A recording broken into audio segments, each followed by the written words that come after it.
I'm going to present to you a simple and powerful way to think about any political or economic policy you ever hear. I'm Ken Bauso. I'm a CFA charter holder. I spent my career on Wall Street and in the financial markets, and I do this podcast to analyze and comment on financial and economic issues in terms that could be understood by everyone, even if you're not a financial professional.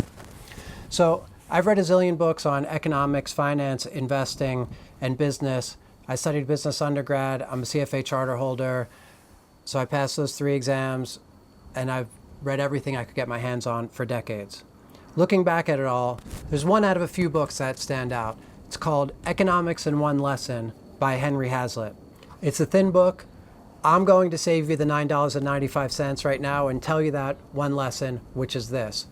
Any policy should be measured not just on the group that you are intending to help, but on all groups.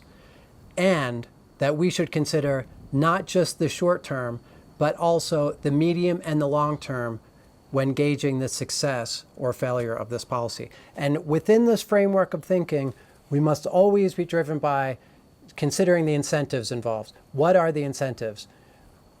People react to incentives, particularly when we're talking about economic questions. So even without knowing what all the different sophisticated schools of economics are, the Chicago school or the neoclassical or new classical schools, etc.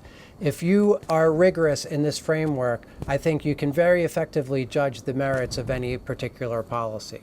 And this is really just common sense, right? If we eat too much candy, we'll get a stomach ache. If we have too much to drink, then we'll have a hangover, right? But so in our personal lives, we understand this, but too often when it comes to public policy, we don't.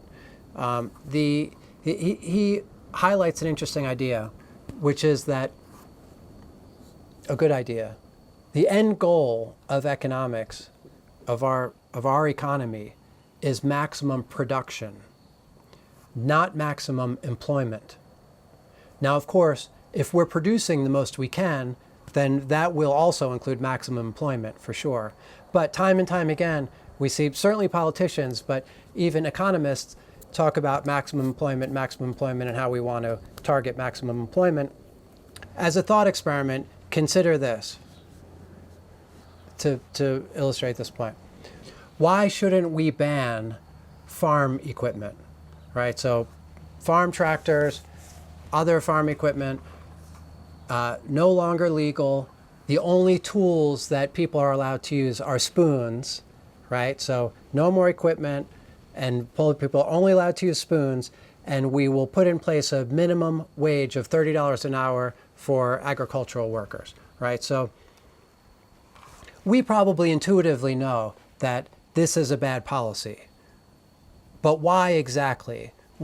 Let's distill exactly why this is a bad policy. Because after all, look at all the jobs we would create. And those jobs would be pretty good jobs. They'd be pretty well paying, pretty well paid jobs. The reason why this is bad policy is because we collectively would become less productive. Productivity matters, right? The price of whatever is being grown on the farm would go up. And so for everyone who buys those goods, right? So we're not just looking at the people who are working on the farm, who had a job that was created. We're looking at the people who are buying those products. And the day before this policy went in place, they had a certain amount of money, and with that amount of money, they could buy this certain amount of goods and services. Now the policy goes into effect. They have to pay more for the goods that are coming from the farm, which means that they can't spend as much on everything else. And therefore, their quality of life goes down. Really, what would happen in this scenario is that a large amount of people would have their quality of life reduced by a small amount in order to benefit a small number of people, or the people that had new jobs that has been created for them. So, in summary, don't just consider the special interest groups in the short run, but consider all groups over the short, medium, and long run, and how their incentives are impacted as a result of a particular policy.